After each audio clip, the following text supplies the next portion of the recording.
Good evening. Welcome to Only One United Talking Reds. The fight continues, and it certainly does feel like that after such a great time that we all had at Old Trafford. You'll see I've got a great panel with me tonight. You have to work this out. Chloe, and Atanu. I'll try and sort of go and work it out.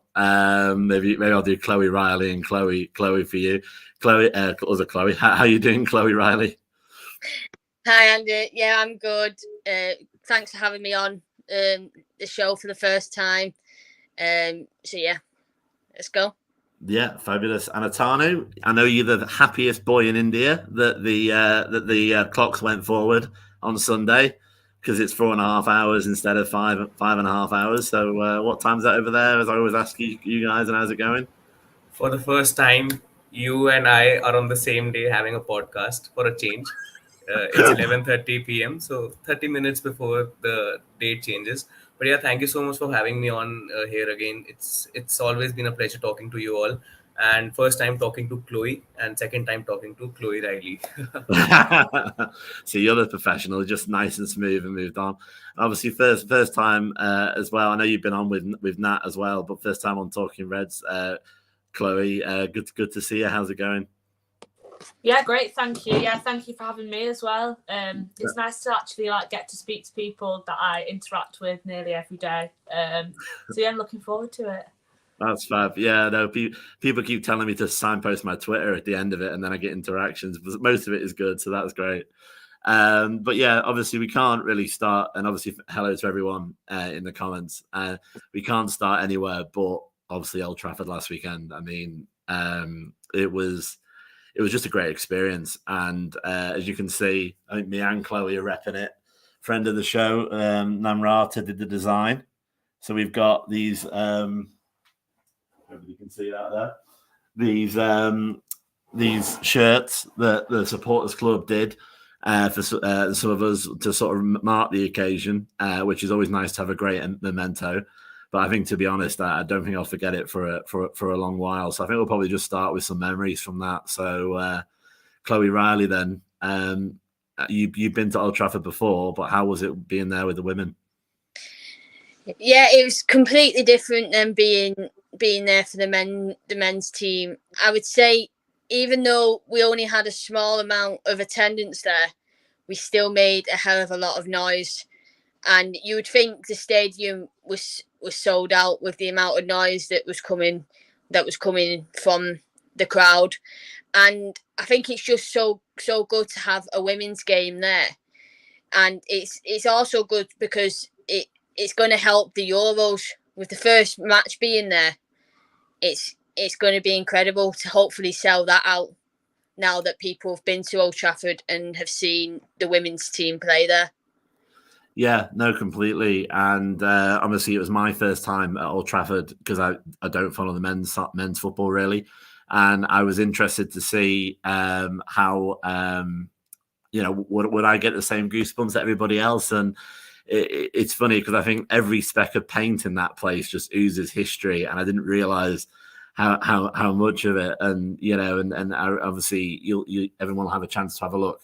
On the channel, I think Vix has managed to put quite a cool video together of a lot of us walking down, and that was kind of nice as well, being part of a group. And I think, to be honest, kudos to United really, because they put a lot of promotion into it. We saw the throne that obviously was part of the ad that people could get pictures on. And obviously we got to go there, and I think it was a great occasion. But before I go into a bit further, other Chloe, have you been before with the men's, or how did you find it? I've been a few times. So I grew up about probably 10-minute walk away from Old Trafford. Okay. So it's always been there, and I've always been a United fan. I've not been to men's games there for a long time, just because I follow the women more. But yeah, it was so special. It was so nice to see. You could feel the enthusiasm from everybody. I also would just like to say, it's so good to have the experience of a women's game in grounds like that, because it makes not only women's football so much more accessible to people, but it makes people having the experience of Old Trafford a lot more accessible.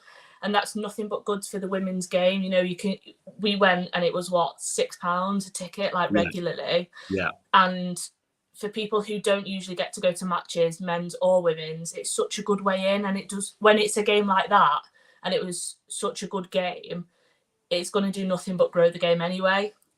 So yeah, it was a really special day. I absolutely loved it. I thought there was so much going on for everybody to enjoy. I also loved the halftime bit with the devs. Like, I just loved that. Yeah. Yeah, I mean, I think obviously, Chloe, I'll get to you in Atanu in a minute, but I think Chloe Ryder's mentioned there about it being a small attendance. I mean, we had Old Trafford is the biggest club stadium in Europe. That you know, and essentially, let's don't forget, we were playing a team that plays in a park, literally, as their home team. And, you know, and obviously, you know, I think a lot of people online have compared it with the Etihad. But the Etihad was a derby with half of Manchester versus half of Manchester. And I would say if you looked at the percentages of people that were there, 21,000 or just under 21,000, and say at least, you know, must have been at least only 50 or so Everton fans. So I think it's a bigger achievement possibly than we've been given credit for. And it has been pleasing to see that, you know, United have really promoted the game and promoted the team, and for us, I think it shows that we're a one club mentality, and you know, and I love seeing, you know, our girls on that pitch. As you say, the Devs was a great experience as well for them. I think that is the United way. But I think the funny thing is as well, and most people know that I've had mixed reviews on Katie Zellum, but I think, you know, she's got a pass now, at least to the end of the season, because anyone who can score at the Stretford end, and I've double checked, Chloe, to take the lead, not equalise. It was a long day when I sent that tweet. You know, that's a lot of pressure. That's a lot of pressure, and I must admit, I was very impressed that she made it, and it was a good penalty. It wasn't even, you know, kind of near or there. It was very much the keeper had no chance. But obviously, Atanu, we obviously all wish, you know, that you could have been there, obviously being a global red. But I asked you a question about, you know, obviously, you know, what does Old Trafford sort of mean to you as something maybe that's a bit more abstract because you've never really been there? What does it mean for the women, the female players to be playing there?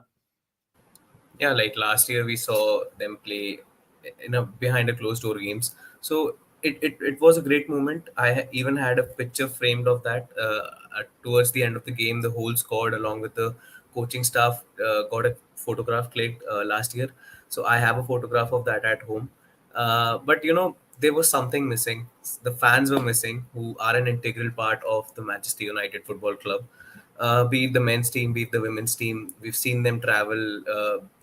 We'll sing in the sun, we'll sing in the rain. We are Man United. We are winning again. So I think that just sums it up of how surreal it was for the players as well to see fans in the stadium. And for this particular game, I do agree that United did promote the game very well. You know, be it on the main account, be it on the women's account. I saw them collaborate with a lot of famous personalities as well. I think there were a lot of singers, there were a lot of bands. There was even a player, I don't remember the exact name, but she scored a goal at Old Trafford as well. She played for the US national team, if I'm not wrong. So, I know you mean Abby. Back. That one. Yeah. So I think she also did an interview with Katie Selam and Alessia Russo. So yeah, that was equally special. But you know what excited me the most was that the devs as well got to experience the crowd at Old Trafford, got to experience that special feeling of, you know, winning a trophy and you know, doing a victory parade. Because I think ever since 2018 we haven't won anything for the whole club. So winning this Academy League Cup was very, very, very good. So they also got their share of you know, match day experience. And Katie Zellem, Alessia Russo, you know, both Manchester United fans, both scoring, both doing really well. It's what makes the stadium the theatre of dreams. Yeah, I mean, yeah, definitely. I mean, I think this is it. And, you know, just looking at some of the comments there as well. I mean, as Vicky points out, it was the best attendance post-COVID in the WSL. and I think that is good, and especially when you drill down into it a little bit and you think about it's two teams playing a football match. Normally, you would think you'd want a bit of a stronger away fan contingent as well, and I think we did pretty well there with that. And I think, to be honest, and this will make say get into this a bit, but what I like about it is what an advert for Come to Man United. That you get to play in front of that crowd or in front of that on that pitch. And I thought it was quite interesting that we did struggle when the ball kept bouncing out because we just weren't used to those good pitches. We're used to it stopping a bit more dead. So it took us like half to get used to it. But I think I'll just say with you ask the question to you now, Chloe. Obviously, I think it was a great occasion. I probably know half of the answer to this, but do you think we should do that again next year? And if so, which team would you do it against? I would love to do it again next year. I'm gonna be a bit of a cheeky one and say if Liverpool come up, I want to play Liverpool. Yeah. Yes. I want to play Liverpool at Old Trafford. To be totally honest with you.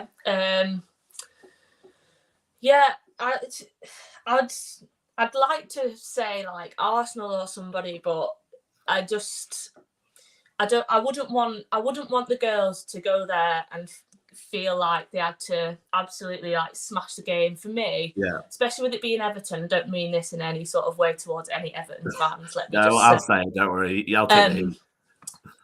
It was a good game to have at Old Trafford because we weren't going into it being the underdog or being what people didn't expect. So, yeah, I'm going to say Liverpool. This is it. And obviously Karen here saying, yeah, United and Liverpool would be great. I think it would. I'll say it maybe more direct because I think it's less. We have to really go for a team where we're unlikely to lose. And if they're brand new to the WSL, it'll be a better idea as well. And there is that history of the rivalry. Again, do you think Chloe Riley in a similar way? Yeah, I do. I think Liverpool will be a good one at Old Trafford because of the rivalry. But I also do think a derby at Old Trafford. We've done one at Etihad. Why not do it at Old Trafford? Yeah. Amazing. Yeah, so Liverpool or City for me. Yeah, we have to deal with the drums then. No, I'm sick of City fans. It was not much fun being in that away thing, freezing to death on in the Academy Stadium. But and they're so welcoming as well. They're so lovely people. Go on, I'll finish with you, Atanu, and we'll move on to this weekend. I think yes, one derby game would be perfect. Why not have 2-3 games? Why only one game? So one can be the Liverpool game, one can be the derby game, and I would want when I'm not saying if. When we qualify for the UWCL, I would want a UWCL game as well, be it the group stages or be it the knockout stages. One game at Old Trafford, I think it would do the team very, very good in terms of visibility. Yeah, completely. And I see Emma here as well. Great to see you tonight. Maybe keep for the derbies like Liverpool or City. Yeah, I think Liverpool is definitely one that we've missed for a while as well, because obviously they've been in the FA Championship. So it would be great to get that going again, and yeah, I think that would sort of water everybody's appetite a little bit. But yeah, I definitely think at least one game, if not two a year. I think that, as you say, when we get Champions League, hopefully, I kind of ruined that, didn't I? When hopefully, but I'm still trying my best to not jinx us. But I think, and as Nat's saying here as well, Liverpool will bring more fans, and I think that's important because. Obviously, moving towards the Champions League now, this is a whole sort of point of tonight's show. The fight continues, and it is a fight. I've got the table in front of me here, and we're currently on 35 points with 18 games played, with a goal difference of 21. Our wonderful people in blue across the opposite side of the city are on 32 points, played 17, with a goal difference of plus 17. So they're only 4 goals behind us. With a game in hand, and 2 of their run-in is against Birmingham and Leicester. And I saw the score last weekend. So obviously going into Brighton then, Chloe, obviously everything's a must-win game now, isn't it, for us? I think What is crucial for us in the next few weeks is going to be clean sheets, and it's as simple as that. Yeah, high score. Let's be honest, City are going to be high scoring games with the fixtures that they've got. But I wouldn't put it past, Leicester. Tash Flint is a quality player. If they can actually really push out from the back, City aren't unbeatable. They're not an unbeatable team. I think if they come out all guns blazing, Tash Flint could easily put 1 or 2 away against City. Absolutely, definitely.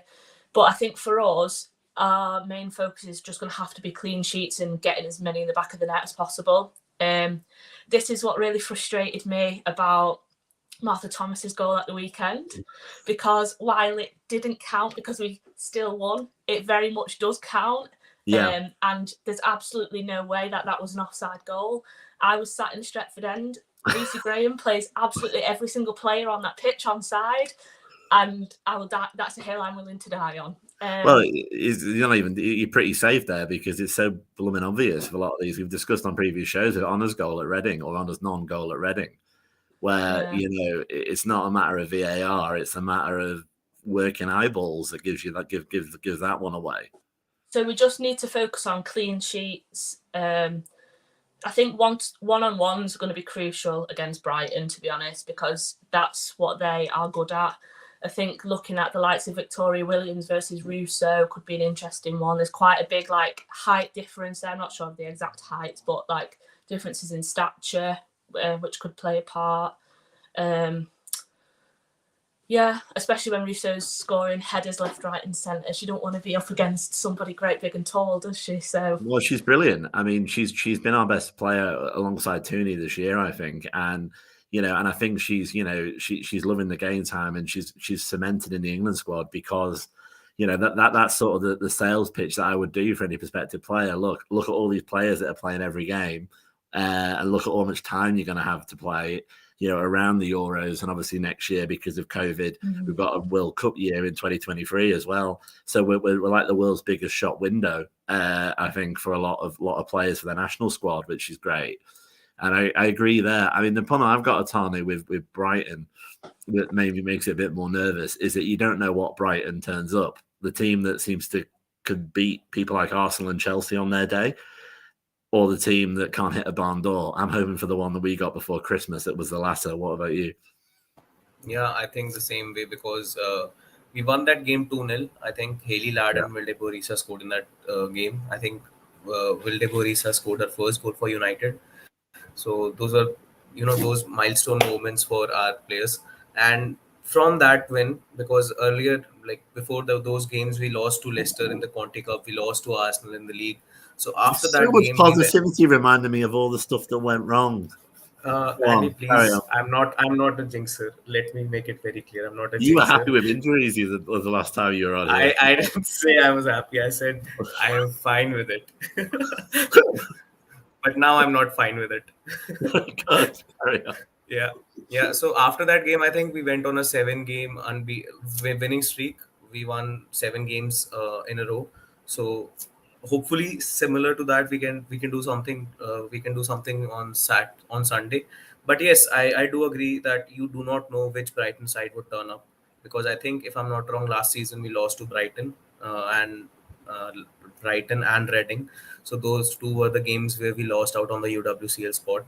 So this time around, I think every game is a final. We have to treat them. We have to treat it that way, because as it stands, like you said, City do have a game in hand and they are just 3 points behind us. So anything can happen. It's an open race for anyone, but we ourselves have to make sure that we win all our games. So this is a very important game. And I do agree with Chloe that clean sheets are really important, because when you have 22 games in a season for a team, goal difference matters a lot. People might say, no, it doesn't matter, but it does matter. That Ona goal, that Martha Thomas goal, the clean sheets, it's really important. Because if tomorrow we are on points with Manchester City, all it comes down to is head-to-head or goal difference. I do not know which would it's be goal preferred. difference first, I think, and then it starts going into random stuff like. So right heads now to heads, we when have, did they see each other last and all that crap. So yeah, let's just go with goal difference. yeah, I think we have scored more than them, 2 goals more than them, and we have conceded less. So I'm not going to jinx it, but please make sure that we continue doing that. Yeah, no, completely. I mean, I think for me, I think obviously the main concern about the weekend, we saw announced today that Diane Caldwell's still out. Obviously, Mannion's out long term, and we're very weak on defence. But we are getting more attackers back. We've got Fuso back.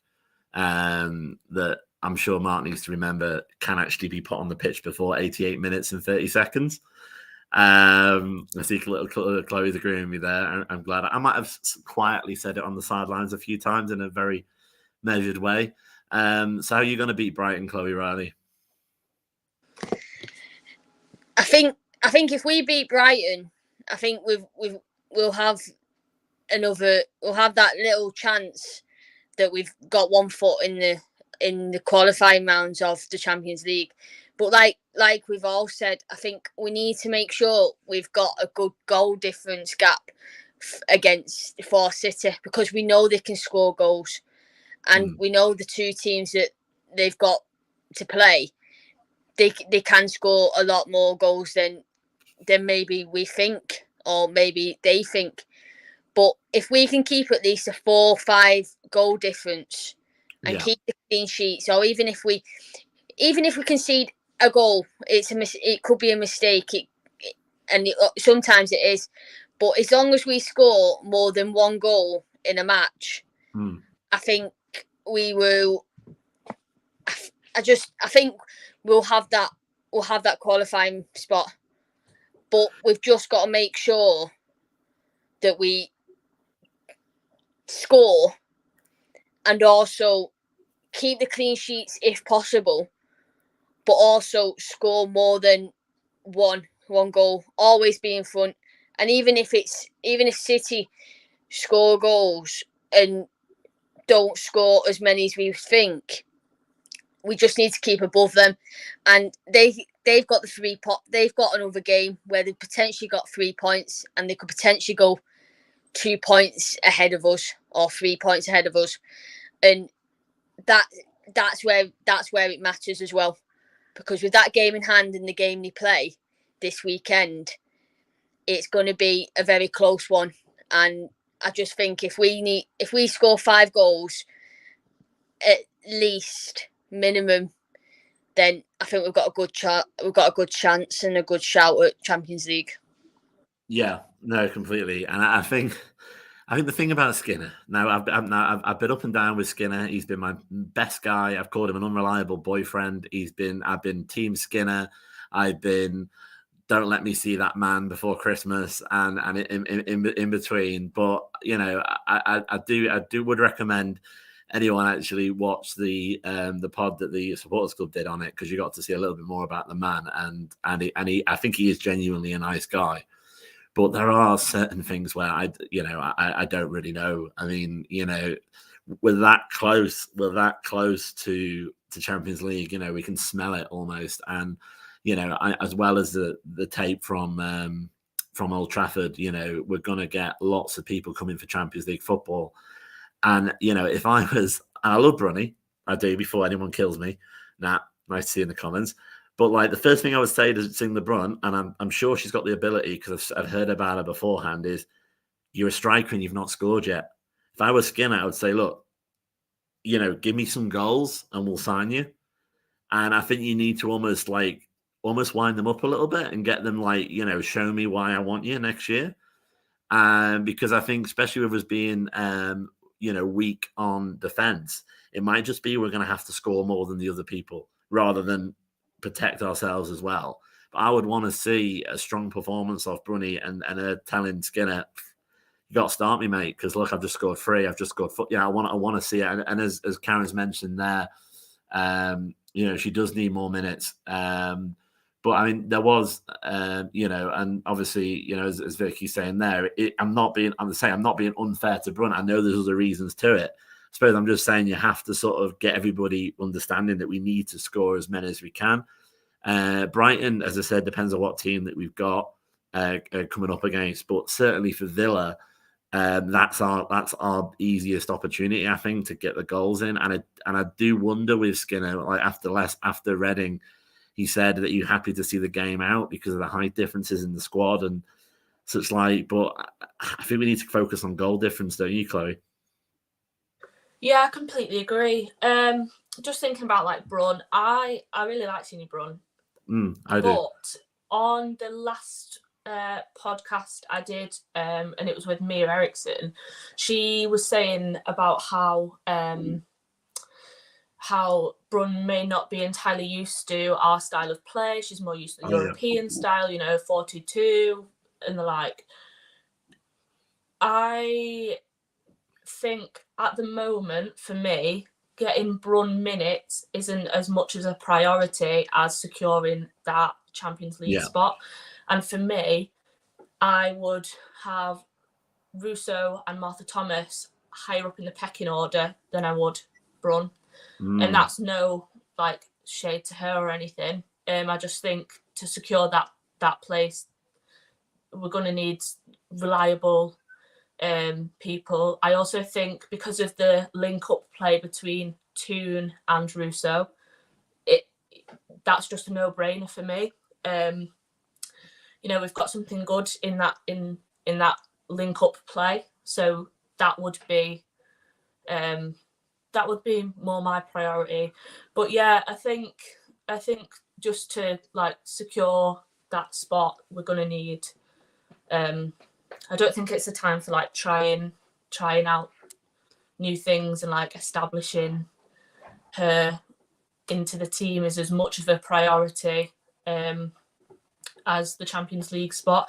I was absolutely devastated for Diane Caldwell at the Old Trafford game. Like absolutely devastated for it. All I could see in my head was like that little girl sat in a bed with United all over the room. And I just, all day, all I kept thinking was, oh God, I hope she's okay. I hope she's all right. I'm disappointed that she's still out. Aoife Mannion still out. We just need to, we need to be better defensively, is the truth. And conceding silly goals, letting silly goals happen is not what we need. Chloe touched on it about like just scoring one and then just having one like the other week. We can't be doing that. We can't be doing it. So yeah, I think I think defense is going to be could be a bit of a problem tomorrow. You got like Danielle Carter, people like that who are, Maya Letitia, one of the best. I just think we need to be on our A game. I think Hayley Ladd will probably slot back again, which I didn't mind. I thought she was actually probably one of the stronger players on the pitch last week. I think Maria Thorisdottir, I love, don't get me wrong. I think maybe she needs to be a bit more observant with some of the passes. I get very frustrated when Mary just sends it to her and she just hits it without looking where to go first. And if they're going to play high up the pitch, they need to get back fast because Danielle Carter is a very, very, very fast player. And that's how we lost that goal so early to Everton because that side was completely exposed. They need to be faster. I mean, Atanu is probably better on stats than me, but was that the first time this season that we came from behind to win? Not the first time, I think, if I'm not wrong, because we have conceded a lot of goals this season that we shouldn't have. Well, first came from behind, so went behind and then came on to win. I think it would be the second time. I don't remember when was the first time. But yeah, coming back to what Chloe just said, defense. The issue is we do not have anyone. We only have 3 fit players in the defense right now, and we need, of course, for 4 if you count Martha, for 5 if you count 4 if you count Martha Harris as well. But don't worry, United didn't, so it's fine. They put Katie Zellum in instead of putting Martha Harris in. So I think it's just that experimenting right now won't help with the team because we've seen with Sinia Brun as well. This is what I don't like when we are making winter transfers. Defenders, I'm fine. Goalkeepers, I'm fine. But with midfielders and attackers, you need to continue the momentum that the team is on. Before they came in, we were on a winning streak, and I'm not saying that this we lost because of the new signings. I'm just saying that the players were thrown into this setup. They don't have the cohesion right now, and I do agree with Chloe that Martha Thomas and Alessia Russo are up in the pecking order just because they have played in this team for quite some time. They have been under the Skinner setup for around 5-6 months. So it wouldn't be fair on them if we add Sinye Brun on the pecking higher on the pecking order. But I think she needs that one good game, and after that we'll see Sinye Brun, wreak havoc in the WSL. But I don't know. I mean, I this is why I'm not a football manager, and this is why I sympathize with Mark Skinner, because he has a huge dilemma. He does not have the defenders. He has so many midfielders, and he cannot seem to find the correct balance in the attack right now. Because I don't know. I do not like the idea of either Alessia Russo or Elatun playing on the wings. I don't remember which particular game it was. I think it was the City game that we lost. That defeat. Don't even start about that. But Elatun played on the left wing. Russo played on the right wing. And one of the reasons that why we lost that game was because we did not have a proper attacking midfielder. Vilde Borisa was playing there. Uh, I don't know whether she's an attacking midfielder or not, but I do not agree to that point. And we did not have that Russo Tooney link up. So that link up is key in scoring goals. You might say that the goals that Russo is scoring, Tooney is not directly assisting them, but there is that link up. It's not just about the goals and the assist. It's about the build up, the ball movement. So I think I do not like the idea of both of them on the wings. Either of them can be on the wings and then switch up. Uh, but yeah, coming back to the defense, we do not have any option right now. We have to play Hayley Ladd alongside Maria Thorisdottir, and I'm so ashamed of myself that I said I'm fine with injuries in our last podcast, because if I hadn't said that, Diane Caldwell could have played the Old Trafford game. Yeah, But it's up to you then. Yeah, it's down to you. No, I think I can forgive you about that. I mean, the problem that I've got is that I can see a little movie in my head. I can see Skinner's face after Spurs away, talking about the wind. And it was a long day. I was up early, and I was struggling with that because we shouldn't have let that goal in. It shouldn't have been a draw. It should have been a win. And there's going to be a lot of opportunities like that this season that we're going to think they're going to go back on. But I would say, looking more positively, Chloe, Riley, we've got a devs team that probably rivals most in the WSL. We've got a lot of them are aging, and not a million miles away from aging out of the system as well. And a few of them are defenders. Poppy Lawson, is that right? Poppy Lawson, who happens to be the captain of the devs as well. So you would assume as an element of leadership or a bit more maturity there as well.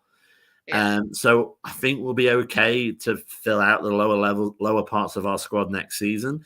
And I do think that Skinner's had a lot of criticism about his use of devs or lack thereof. But I don't remember Katie. Geez, I just made Katie Zellerman manager. Oof. That was an interesting world to suddenly go into for a bit. Casey Stoney, I think, apart from a few minutes for Rebecca May, she never played any devs at all. So again, I mean, we can beat Brighton, can't we, Chloe, Riley? And we can make Champions League. It's just going to be really, really, really tight. Yeah, I agree. We can beat Brighton with the squad we've got, and I agree with Chloe and Atanu. Playing Hayley Ladd in defence at centre back was probably the best part of being one of the best parts of being at Old Trafford within the game, because we all know how well she plays for them, as in plays for Wales at centre back, because that's her position in Wales. So she's used to that. I just don't get why Mark hasn't used that option before with Hayley Ladd when Millie Turner was out and rotating it. And I think if we had Hayley Ladd playing at the back more in this early part of the season, I think she'd be more developed into having playing there. But obviously we can't say if we're going to get injuries to any more centre backs, or if centre-backs are going to be injured and not play the rest of the season. We can't determine that. But for me, Hayley Ladd has to be a centre-back against Brighton. And then, fingers crossed, after international break, Diane Caldwell comes back. Yeah. And we'll go back to the back four, and then Hayley Ladd in defensive mid. And that's the way we like it. But like Atanu said, we've got too many midfielders. And Mark can't decide what the right positions are for everyone and who he partners with. Yeah, because you've got Jackie, you've got Boarisi, you've got Katie, and then you've got your likes of Carrie Jones, who hasn't played yet for a while, and Ivana Fuso. And then who do you play on the wings? Because Russo is good on the wing, but that's not her natural position. Same with Atanu. And then you've got your Hansen and you've got your Leah Galton. And for me, Leah and Hansen, they're your wingers. For me, Russo and Tuna are your forwards alongside alongside your Martha Thomas and your Brune. And I think with Brune, she can start. She's an impact player. If we could start her and let her get the minutes, she's not going to mind then coming off after playing 60, 70 minutes. But she's not wanting to go on for 5 minutes like she did at Old Trafford and play only for 5 minutes. And she has that long distance shot, which could have been a fantastic goal. And that was a great option. That would have been a great goal. She had 5 minutes, but what about if she had 20 minutes? She could have had more shots on target. She could have scored. And I think once she scored for us, that's going to be like, right, she is a key person for our team. She's got that experience in the Champions League. She's got the experience in playing great teams in the likes of your Bayern Munich, your Wolfsburg, your PSGs, your Barças. She's got that experience of playing against them. But for me, if we don't start strong on Sunday and get a couple of goals in the first half and start with a great starting 11 and the starting 11 that we need, and then we've got 5 substitutions that we can use in the second half. Yeah. And we don't bring anyone on for the first 10, 15 minutes. That's fair enough because you're only just coming back out. But why don't you just put on three at one time and 2 at another time? Use your 5 substitutions. Well, I have a theory about this. I think I want to jump in about the defence as well, and I'll maybe throw the theory out as well to anyone who wants to jump up. I do worry that Skinner thinks he looks at 5 substitutes means it's a tactical thing. It means it's an actual skill that you have to add to the game. It's, I appreciate you might not want to use all 5 because of injuries or possibility of injuries. You want to leave yourself one on the bench if someone gets injured. But I want to say it directly. I think Mark thinks that substitutions means he's failed in his original lineup. And it isn't that at all. You look at Emma Hayes. God, I'm praising her now. Geez, what's happening to me? You look at Emma Hayes. You look at the guy with anger issues who runs Arsenal, whatever his name is. I can't remember. And even Gareth Taylor. And they use it tactically, and they use substitutions. And there are certain players that are more likely to come off the bench than start. And there's a couple of issues I think that we've got at the moment, which is you could probably write down now and do one of those magic tricks, Chloe, about what subs are going to put on in what order and what time, and you'll be right. And if we can do that, they can do that and plan for it. I mean, do you think the Skinner needs to think about substitutions in a bit of a different way? 100%. And for me, the person who I think of virtually every game when it's getting to like the 80th minute and nobody's come on and we need fresh legs is Fuso, and it frustrates me because she is a pocket of energy and she has I got a Skinner vibe then where you said energy. Then I suddenly heard Mark Skinner come out. It baffles me sometimes. It really does. And we can be playing the best of games, but at the end of the day, if there needs to be a change, there needs to be a change. And it shouldn't be that we're all sat there in the stands going, he needs to make a change now. He needs to make a change. Come on, make a change and it not happening for at least another 10-15 minutes after that point. I mean, like you said about Brun, there's absolutely no point in that. I think Jade Moore, when she came on at Old Trafford, spectacular. You know, I'd just touching on what Chloe was saying before, Hayley Ladd as centre-back, her in midfield and Jade Moore in midfield, they're both defensive midfielders. To me, that's a direct swap anyway. So, yeah, these late subs are just, it's something else to me. And I completely agree. It's used as another tactic, you know. Look at Gareth Taylor putting Weir on. I mean, it's a sore subject for a lot of us, I imagine. Careful, you've just triggered Atanu. I think he's gone back to that place. Well, it's true though, because then we see, I mean, now, anyone that sees Weir coming on the pitch, you think, oh, here we go. It's twitchy time. So I don't know why we're not playing that game. And I think you're right about Skinner using subs as some sort of like failure in his team or like some sort of moral, philosophical thing. And it's not that at all. It's literally just football. We all want to work towards the same goal. I'd Fuso, I think of it every time with the subs. I really do.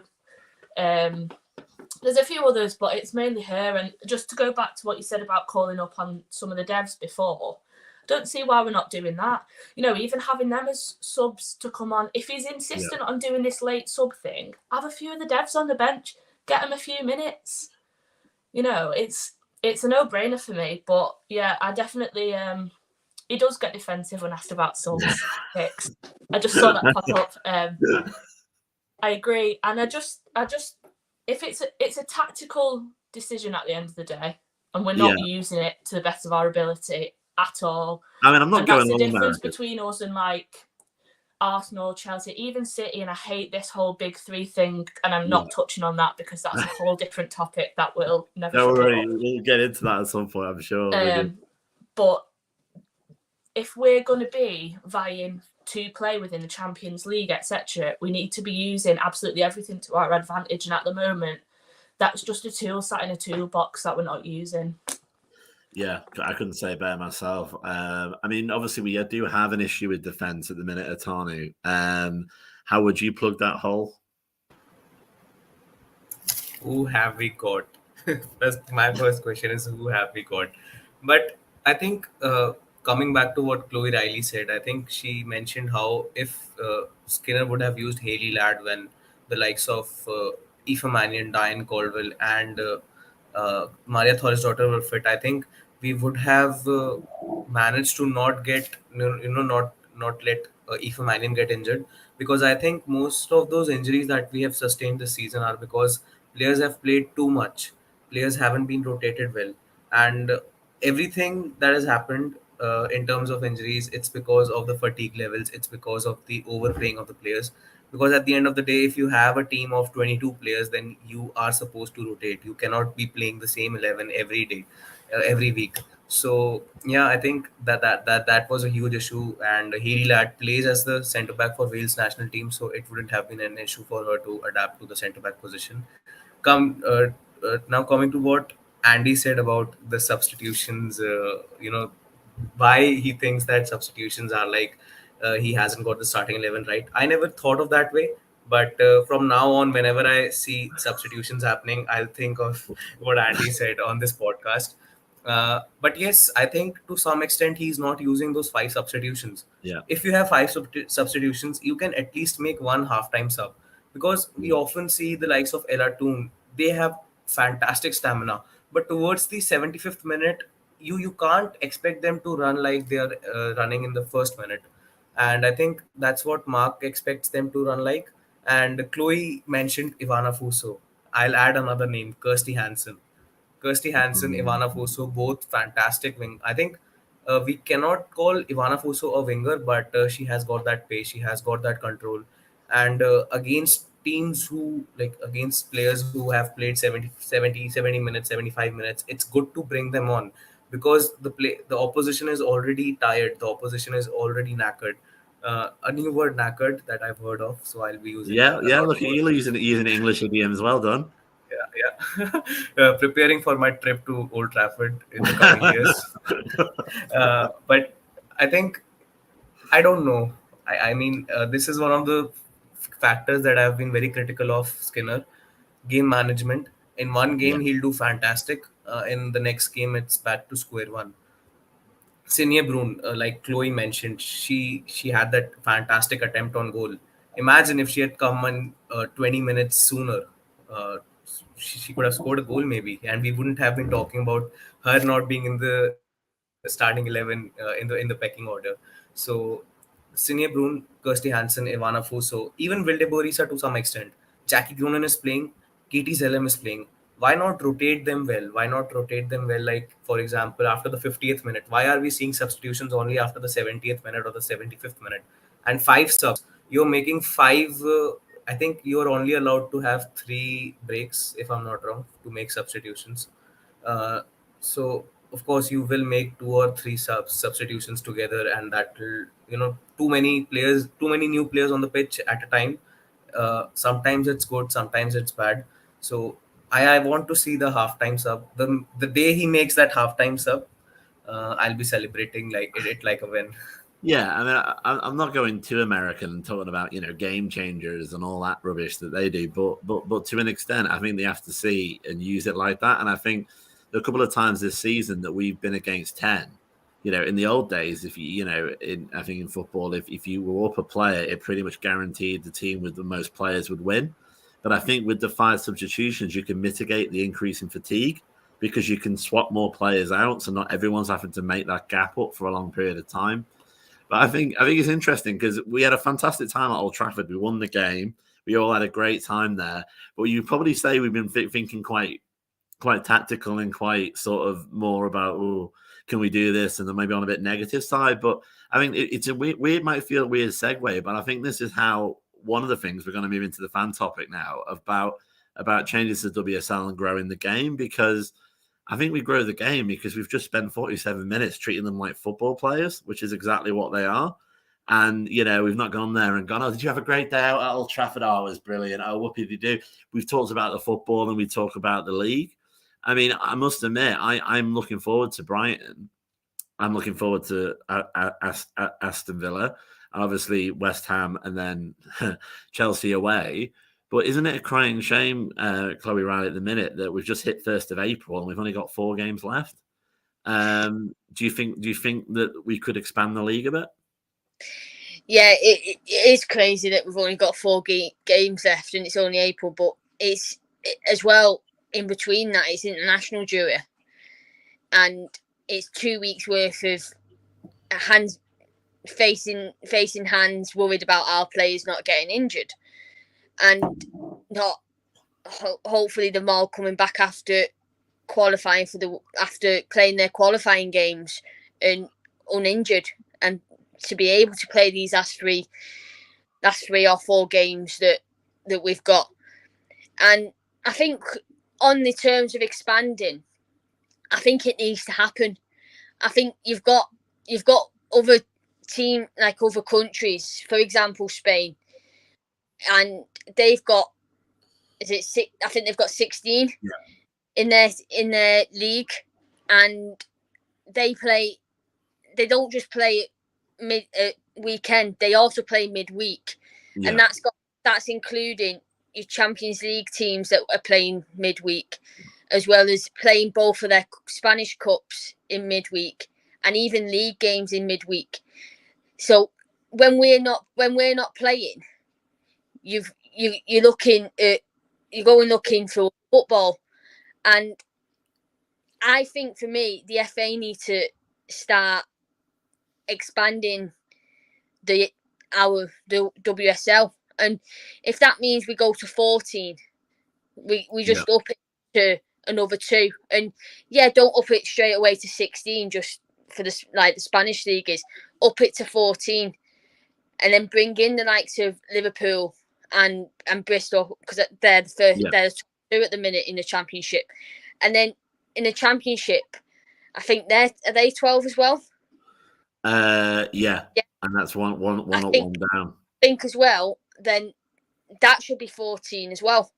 And I think the top two leagues for us should both be 14, because then 2 can go up, 2 can go down. Or for the Championship, the champions can go through, and then second or third play against each other, and then they come up and do it as a little playoff in the championship. And I think that's got to be a way of doing it. And I think even if it's just a trial where you do it in the Champions League, you do it in our league and in the championship, and if it works, brilliant. If it doesn't, maybe rectify it, maybe do a different thing. But we need to start expanding. We need to start playing more games. It can't just be, oh, you're playing 12 games and you've got the FA Cup and you've got the Continental Cup, and then you've got international duty. They've got to start looking at other countries, other women's leagues, and going, what do they play?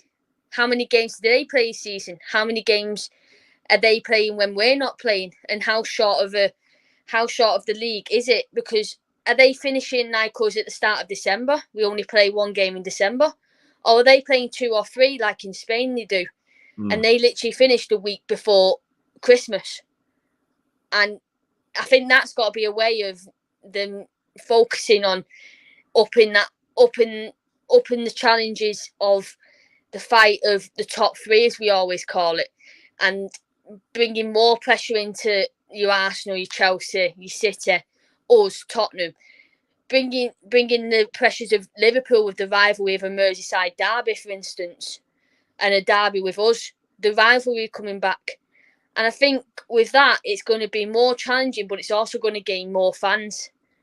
And I think more fans equals more rivalry, equals more revenue into the teams and into the FA. And that's what we need. I think the expansion of leagues is a big one.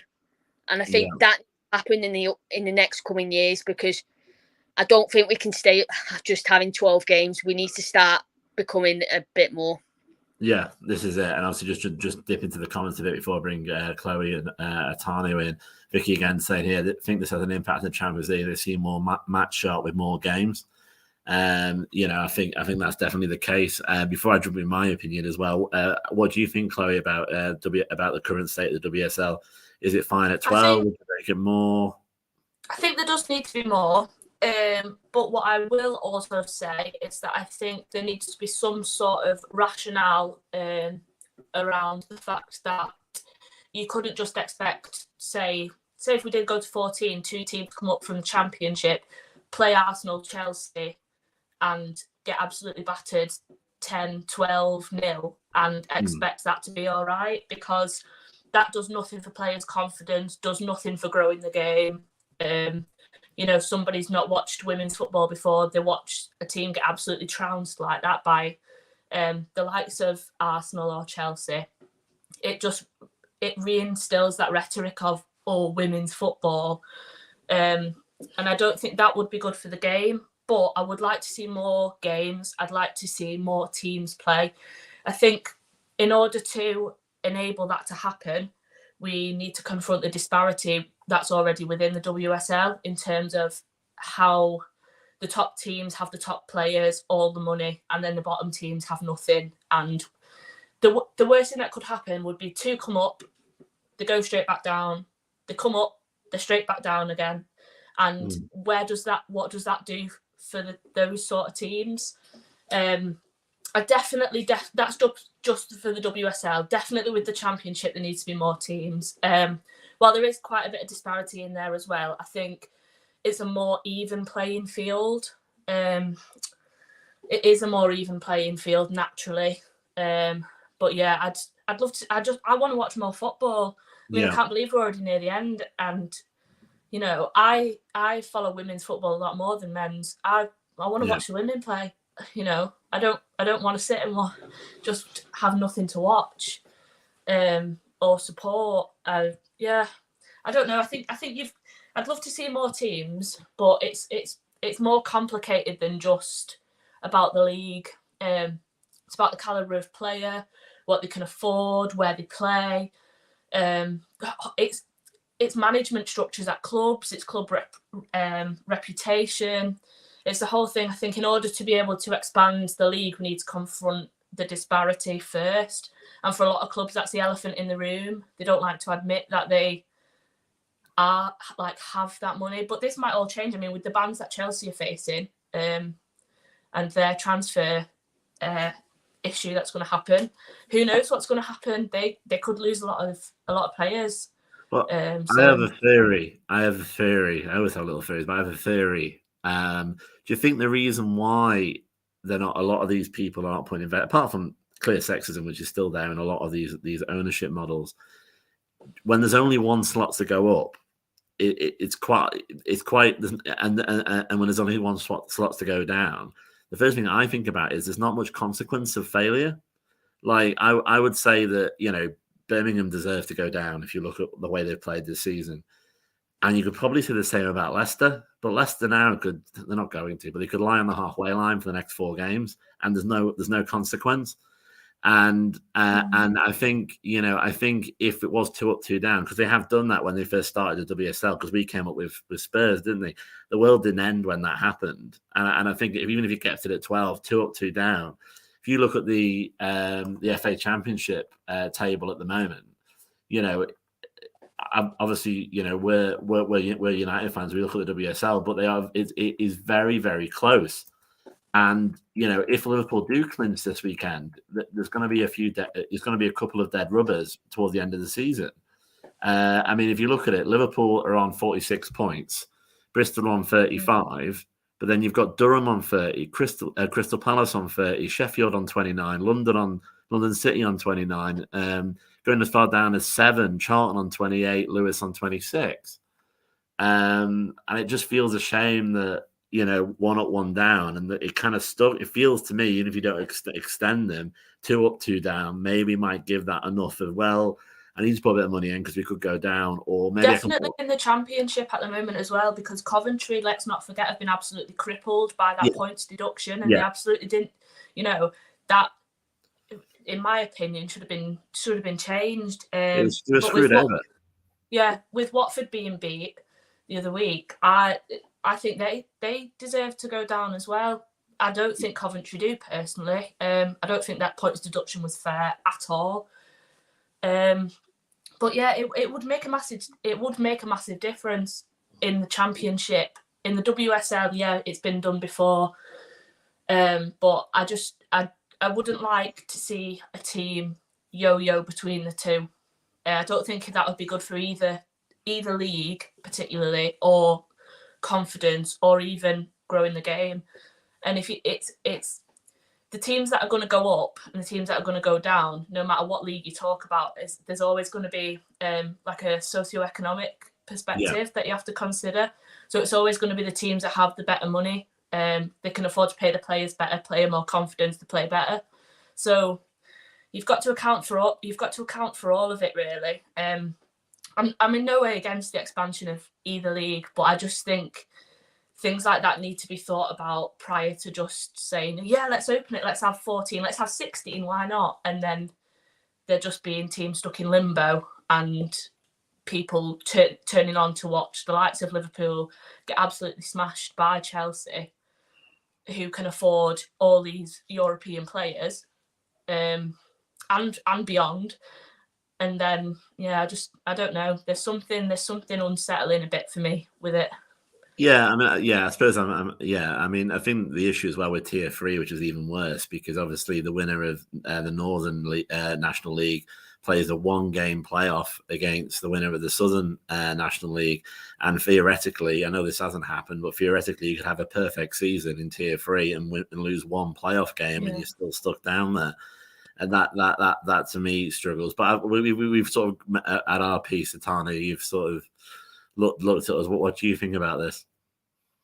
I think the main point that I agree with is that we don't want a team that is getting relegated in one season and then getting promoted, like Chloe mentioned. To draw a comparison with the Premier League, there's this team Fulham who always get relegated, who always get promoted. So they are bouncing between the Championship and the first year. So that isn't helping the players, that isn't helping the fans, that isn't helping the club as a whole. So the first of all, expansion is a great idea. Like Chloe mentioned, it comes with its own factors that we have to implement. The first of all, the big three, the dialect has to change first of all. I hope it will be changed in the coming years because teams like United, Tottenham are doing well to break the monotony or whatever you might call it of the top three. Uh, there's this thing that I really like called salary cap, called expenditure cap that I would love to have in football in the coming years, just because I think there's a lot of disparity for a club like Coventry. They deserve to stay up, but they did not have the resources. They did perform well because I think they got a 10-point deduction, so they Yeah. should have been on a four. They should have been on 14 points, 4 points ahead of Watford, but they are at the last right now, and I don't think they'll be able to make it. So it all comes down to the finances. It's not the issue of the players, it's not the issue of the manager or the fans, it's about the finances. So it's a money game. So I would like to see a salary cap being included, because clubs like Chelsea, clubs like Arsenal, they do have the free, like, they have been given freedom of spending as much as they want. In my book, they are checkbook clubs, because the managers are handed the checkbooks and they get what players they want. But for a club like United, we are a big club, but we do have some limitations to spending. So I would love to see a salary cap or expenditure cap being included. I don't know how the specifics of that work. I don't know whether it will be implemented correctly or not, but it's the correct way to go if we have to reduce the disparity between the top teams and the middle teams and the lower teams. Expansion is great.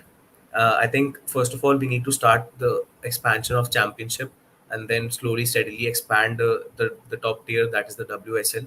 Because if you instantly expand WSL, instantly expand championship, we'll see that those two or three teams juggle between the championship and the WSL, because it will take some time to implement all of these things. But over a period of time, I would love to see more games, because it's April and the season is coming to an end.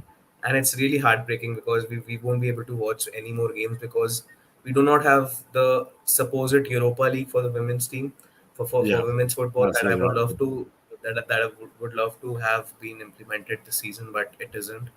So yeah, these are some of the things that I would love to see. More games, because when games are more and more, people will tune in, the revenues will be more, the visibility will be more, uh, I don't know how to word that, but I would want to watch women's football more, because there are so many games being broadcasted. We Sorry, I'm talking so much. Just one last point. We are seeing DAZN. I don't know if DAZN or That's whatever in. the pronunciation is. They As are I'm showing game. perfect at English every time, even though I am English. That's in. I'll go Uh, with that. we are seeing them broadcast UWCL games live on YouTube for free. Yeah. Uh, I never saw UWCL before this season. I only saw the last season's final. I'm very happy that Chelsea lost, by the way. So it's really important if it's accessible. Uh, if it's accessible, the visibility increases, and we saw it with the Real Madrid versus Barcelona game a few days back. The attendances were massive. More and Yeah. more people saw it live on YouTube. So that is something else. But that comes down to the broadcasting. That is a whole different topic. But just on the basis of visibility, I think it really helps, because if visibility is there, more and more people will come be a part of the attendances. The investment will increase, because the clubs will be like, yes, there are a lot of fans who care about the club. Yeah. I mean, I think I agree. And I think, we'll touch on Barcelona briefly. I know we're over time, but I mean, it was brilliant, that game, and it was so great for so many different reasons. It was fantastic football. It was fantastic goals, but it was a football match. Barcelona hated Real Madrid, and Real Madrid hated Barcelona. It was a respectful but cauldron. It wasn't a teddy bear's picnic. It wasn't quiet as a mouse, and that is the respect that I want to give our players. I want to chant out their name, and I want to scream for them, and I'm sure you want to be the opposition as well, but they would expect it, and I think to be honest, this is what we want to get to. I think if we don't start finding a way to get more games, or as you say, more investment, maybe down to lower other teams, or equalization, people like Cuckoo for Coconuts, Jill Ellis, is going to end up doing a biannual World Cup and try and turn it into international, games rule the world, and we're going to struggle. And I think, the passion and the history is with the club game. And yes, international has a place, especially in the women's game. But, and I'm really looking forward to Euros. I'm going to so many games. I'm basically not going to be around in July. But what I want to see is these great rivalry games. United play Barca. I want to see Barca play PSG. I want to see these big sort of events for our players as well. And I do think, I want every team to get the opportunity to play well, but I do wonder whether or not you need, and it would be brutal. So I'm not saying I want this. You need a restructure. There are certain teams that are just happy to stay where they are, and they need to drop. And teams that possibly in the past haven't put money in, like Southampton in Tier 3, like Leeds, like Newcastle, are suddenly putting money in. And then, okay, you might end up with a female version of the Premier League. But it's difficult. You can argue both ways. Do you want the best players, the best teams, and the best clubs? Or do you want a more, well, you guys have been in women's football for a long, long time, and you deserve a place in the top, on the top table in perpetuity, like you would have in America with a franchise system? No, not really. It is a difficult one, and I think it can run and run. But I think, I think it's one of those where the way it goes is that we all love football, and the women's game isn't. I mean, maybe I'll let Chloe finish on this, but the women's game isn't a side salad. It's not like, we might as well watch a bit. Well, those women can play, but we'll get back to the proper Premier League later. It's a great squad with great stories and great football, isn't it? And it should be respected a bit more. Sorry, what's your view on that, Chloe? Me, Chloe. Yeah, I completely agree. I think in terms of like respect for the game, even just fundamentally down to respecting each player, we need more games. We need to grow the game.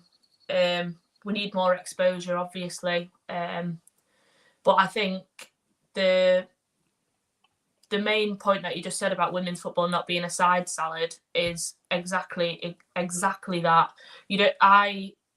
I have come into women's football, obviously enjoying the men's. For me, the men's is now the side salad. I watch it. It's nothing to do with the way they're playing either. It's just I think there's always going to be a place for women's football, because you don't have the egos, you don't have the bravado.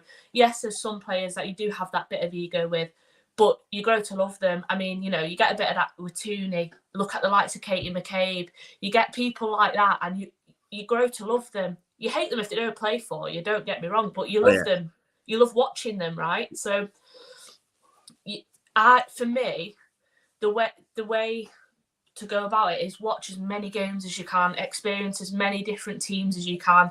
Don't, obviously I'm a big United fan, but don't just segregate yourself to one team. Watch as many women's teams, leagues, etc. as you can. Not only does that grow the game, but it broadens your horizon so much with the experience of the team. And I think you also really feel the experience of the players. I wouldn't have felt the way I felt at Old Trafford, thinking about Diane Caldwell as much as I did all day, if I wasn't so invested. And I'm so invested because you can feel how much it means to women's players. And I've said it before, but I think that's because they've always perpetually been overlooked. They've always been the underdog. They've had to play in grassroots kids teams. They've had to play in teams of boys. They've had to go through academies with boys. A lot of them. Don't forget, United didn't have a women's academy. It got disbanded. Some of these girls have had to play in kits that are men's kits. My girlfriend played at United, and some of the pictures that you see, she's like really little and she's got this great big man's kit on because they were just given hand-me-downs. And you can feel that passion. You can feel that in every single time you watch a women's game, whether it's WSL, Championship, even just watching a women's game in the park, you can see and feel that passion, and that's why for me there's always a place for women's football. That's why we need more games, we need more exposure, like Atanu touched on about it being free and accessible. We need that. It's all well and good having cheap tickets to matches, but if you can't get there, you need to be able to watch it, in a different way. Just do there's one thing that I can stress: just experience as much women's football as you can, because it's such a joy and you meet so many good people. It's a community, like on and off the pitch with the players. I know a lot of you guys speak to the players on personal levels, etc. You don't get that with the men's team, and you're never going to. So I don't think I'm ever going to forget, literally, Nat outside England, Spain, going, "When will you sign for Man United?" to literally to Jenny Hermoso, Alexia Putellas, to Pina, to and we're like, what? And as a side point, the most coolest person I've ever seen in my life, she just drips cool from head to toe, is Jenny Hermoso. She's just like the coolest person ever. But anyway, that's the sort of a side point. But I think we've sort of touched on it tonight, and I think we're all passionate about it. And I would say that anyone who does come across this either on Twitter or was at Old Trafford last night, just give it a go. I promise you, Leigh isn't out of Mongolia. I know it's not easy on a map to get to, especially if you don't drive, but it is doable. And linking to what Chloe just said, then some of my closest, greatest mates I've made through football. I've developed a lot in a person. I'm doing a podcast, for God's sake. If you knew me personally a couple of years ago, you'd be like, no, that's not going to happen. And we are a community of people, and a lot of us drive. I give a lot of lifts. A lot of people give a lot of lifts. People, you do build the game, and you build that community. And I think give it a go, and for Brighton, if you were there, on Sunday. And as I say, you've got one more home game, which is obviously us playing West Ham as well in May. And and honestly, I mean, we'll probably touch on another show, but the first women's football game that I went to, I came on my own, and I just sat there. It was actually Charlton at home in October in the first season.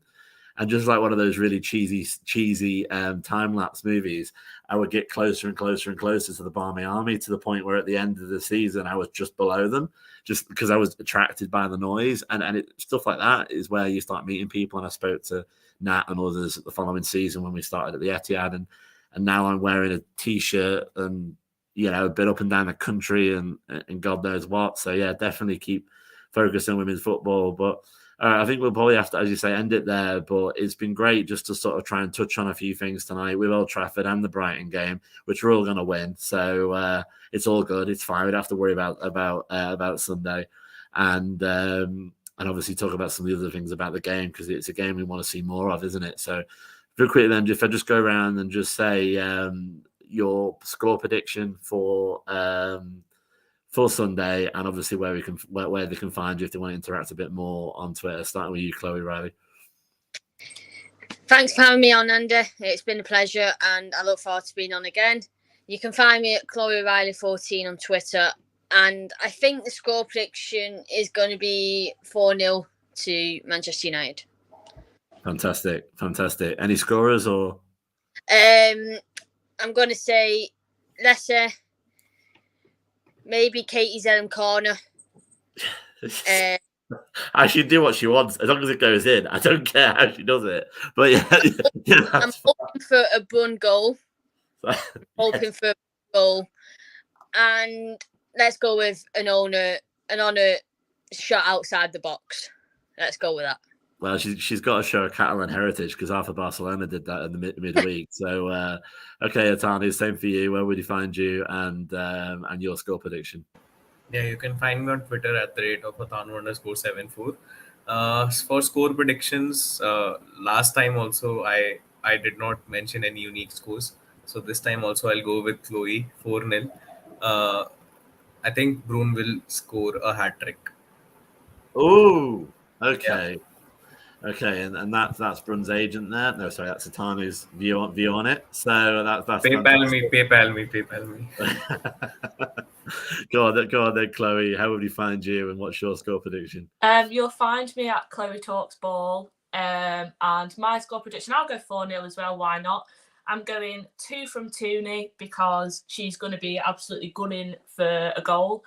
I'm going to go a Russo goal as well, and I'm thinking a Leah Galton pass it into the corner. Good shout with Leah. I mean, good shout. See, Vicky just distracted me there saying on commission again. I'm not sure who is it. Yeah, you go Atanu. Yeah, that's it. Oh, am I going to go opposite? Oh, I want a clean sweep, but I'm not sure. Is it going to happen? It's too It's too stressful. 3-0. And I think Russo twice maybe.